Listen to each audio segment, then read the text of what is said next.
오늘은 무엇이든 겸손하게라는 제목으로 말씀을 함께 나눠보도록 하겠습니다.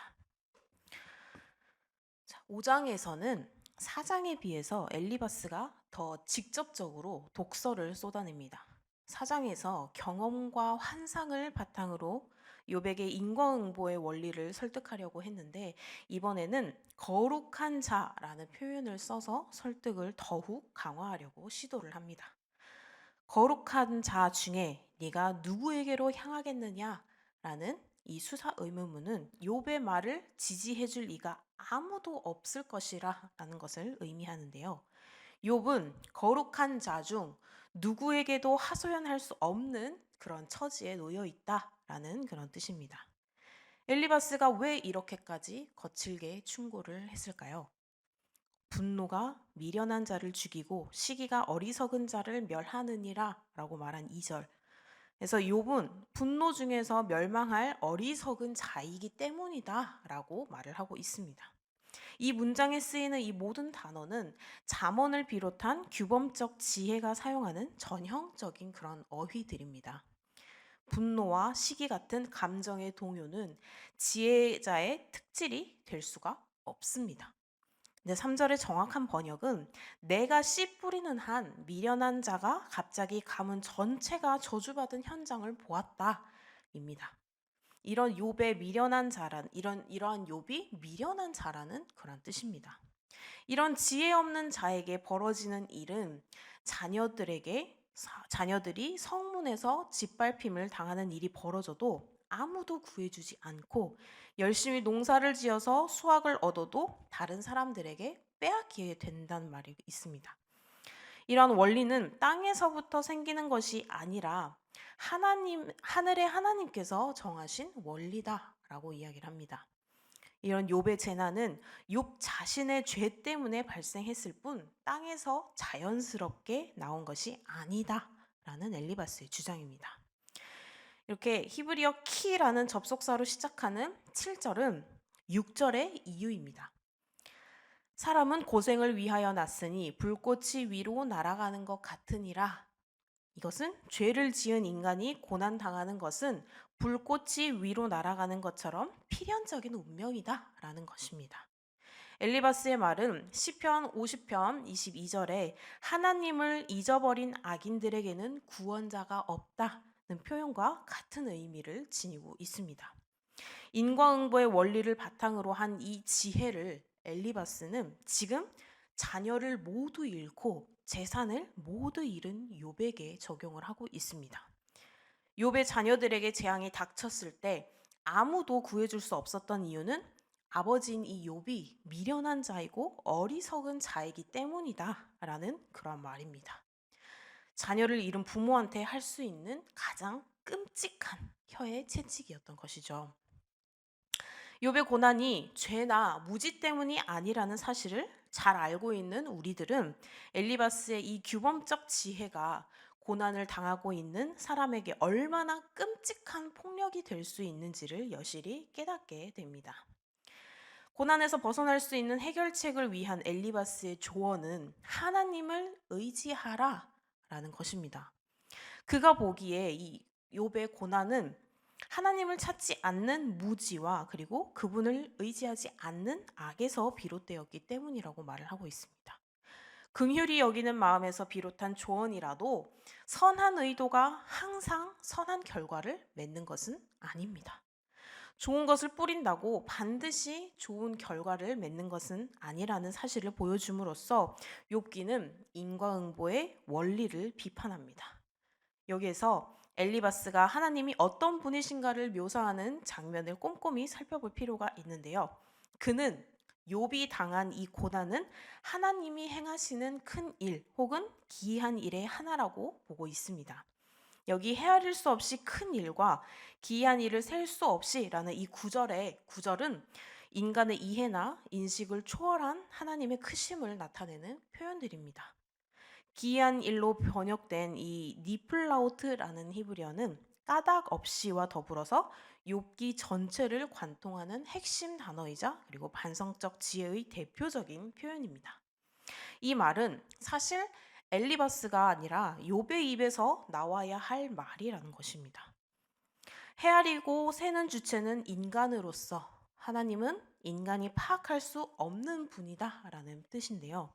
그러므로 하나님을 인과응보의 원리 안에 가둬놓을 수 없고 하나님은 그 원리에 따라서만 움직이시는 분이 아니십니다. 10절은 하나님이 하신 그 큰 일 중 하나를 말하고 11절은 기이한 일의 예를 들고 있습니다. 낮은 자를 높이 드시고 애곡하는 자를 일으키사 구원에 이르게 하신다 라면서요. 따라서 엘리바스가 이렇게 말하는 것처럼 하나님께서는 지혜자의 계획을 여지없이 무너뜨리고 그들을 실패하게 만드시는 분이라는 것입니다. 지혜로운 자와 슬기로운 자가 하나님께서 정하신 원리에 따라서 미래를 예측하고 준비하더라도 그 예측한 대로 하나님께서 움직이셔야 할 이유는 전혀 없습니다.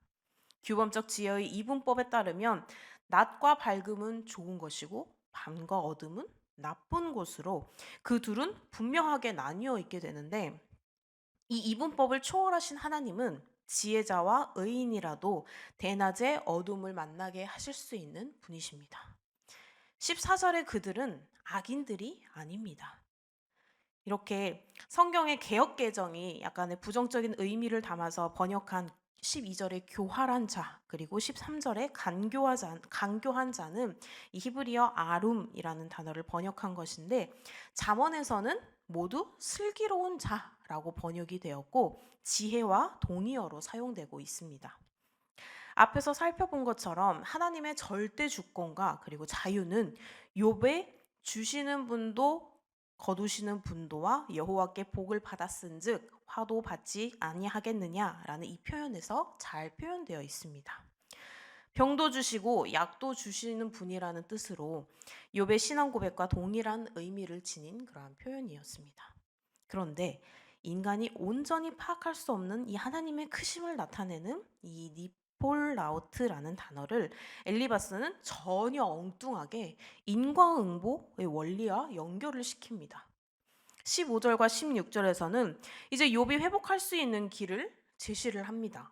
욥이 하나님 앞에서 가난한 자로 자처하면서 입을 다물 때 희망이 있다라고 말을 합니다. 17절에서 18절에서는 징계를 또 업신여기지 말라라고 촉구를 합니다.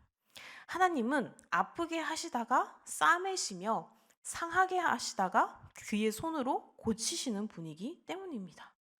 욥의 고난이 하나님께 받는 이 징계라는 것이 엘리바스의 진단입니다. 1장, 2장의 천상회의를 모르는 사람이 내릴 수 있는 그러한 진단인 것입니다. 그 뒤에 이어지는 표현들은 전형적인 규범적 지혜의 표현들인데, 하나님을 의지하는 지혜자와 의인은 환난과 그리고 기근 그리고 전쟁과 멸망이라는 이 어려움 속에서도 구원을 받게 됩니다.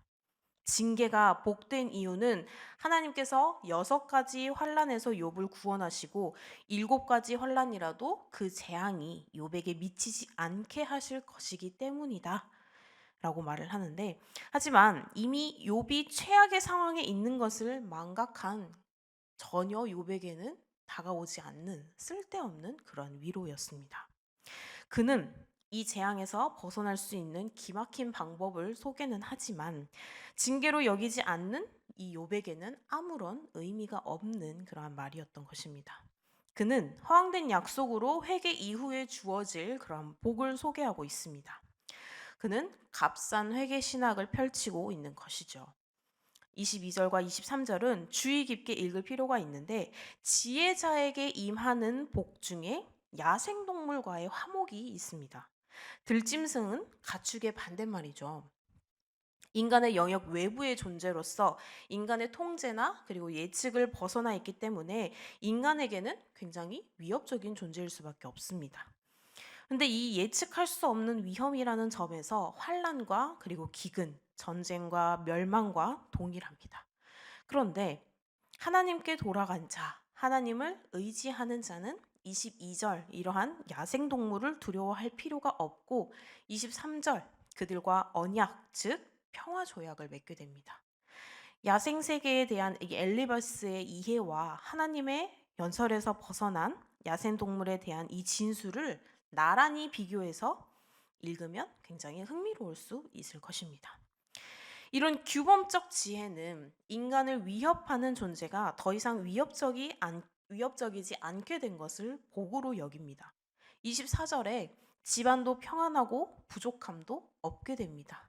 25절에 자손의 복과 26절 장수의 복 역시 인과응보의 원리에 따라 자연스럽게 따라온다고 봅니다.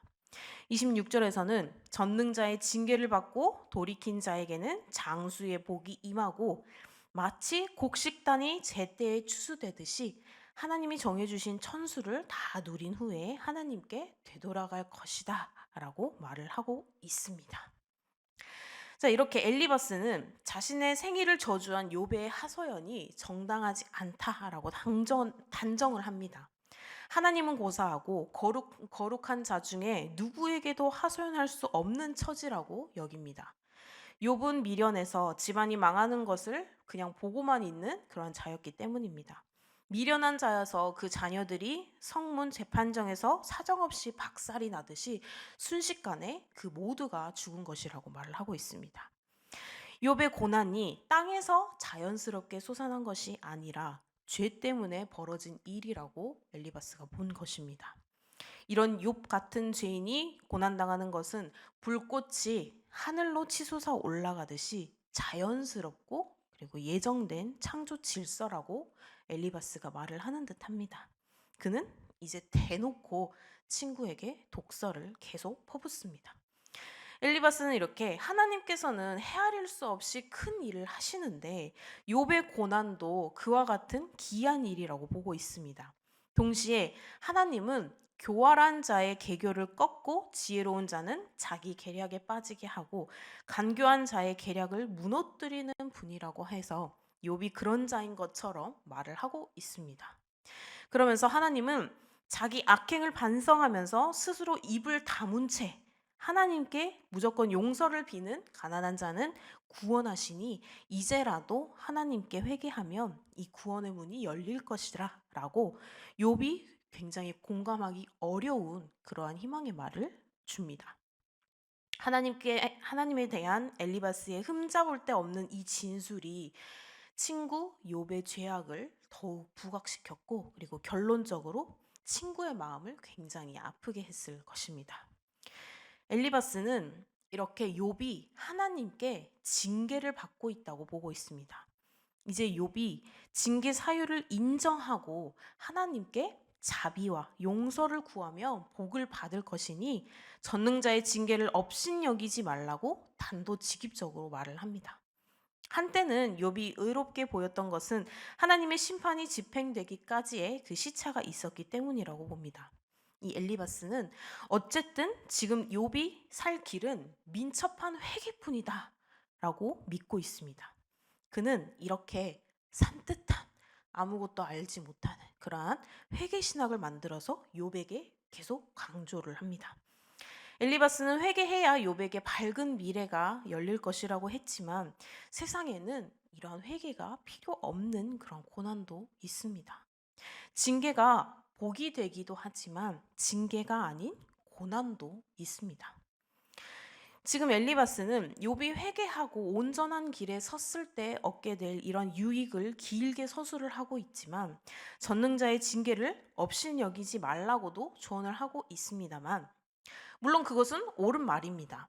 징계를 가볍게 여겨서도 그리고 이 징계에 대해서 낙심해서도 안 됩니다. 그렇지만 힘들고 아플 때 이렇게 탄식하고 호소하는 것은 성도의 특권입니다. 무조건 침묵하고 무조건 회개만 하는 것이 항상 침묵이 금이다라는 표현이 있는데 무조건적인 침묵이 금은 아니라는 것입니다. 고난에는 다양한 원인이 있습니다. 이유를 물을 수밖에 없는 이해하기 어려운 고난도 찾아옵니다. 모든 것을 깔끔하게 해명을 할 수가 있다면 좋겠지만 이 인생이란 수학 공식처럼 쉽게 정리할 수 있는 그런 문제가 아닙니다. 우리는 고난의 원인에 대해서 모두 알 수 없습니다. 왜 그 옛날 몇 년 되지 않았지만 왜 학생들이 그 차디찬 바다에 빠져 죽을 수밖에 없었는지 우리는 해명을 할 수가 없습니다. 또 왜 많은 이들이 인파에 깔려서 죽어야 했는지 우리는 그 모든 것을 해명할 수가 없습니다. 그러니 우리는 고난 앞에서 항상 겸손해야 합니다. 속단하지도 그리고 재촉하지도 말아야 합니다. 평안할 때 가르쳐 교훈하고 힘들 땐 들어주고 공감하고 그리고 손을 잡아줘야 될 것입니다. 우리 주위에도 아픈 사람이 많습니다. 물론 육체적인 부분도 있지만 마음적으로도 아픈 사람이 굉장히 많죠. 누가 봐도 정말 좋으신 분이고 또 누가 봐도 정말 그 누구보다 행복했으면 하는 그런 분이 투병을 하거나 아니면 약을 많이 먹거나 그런 경우들이 많이 있습니다. 우리는 그런 경우 어떻게 합니까? 엘리바스처럼 먼저 속단하고 재촉을 해서 일침을 놓으시나요? 그렇지는 않죠. 우리는 그분의 병에 대해서 알지 못합니다.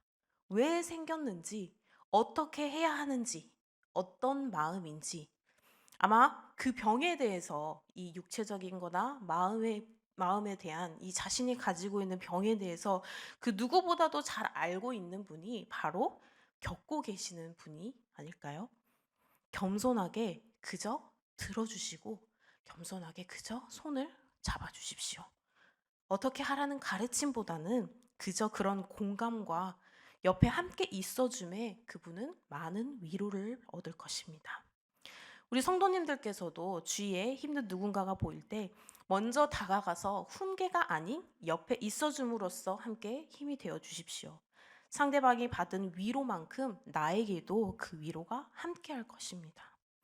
하나님께서 하시는 일들은 우리의 인간의 생각으로는 따라갈 수 없음에 어떠한 상황에서도 겸손으로 함께 한다면 하나님께서 주시는 그 감사와 기쁨이 우리 성도님들과 그리고 성도님들의 이웃분들과 가족들과 모두 함께 하기를 믿습니다.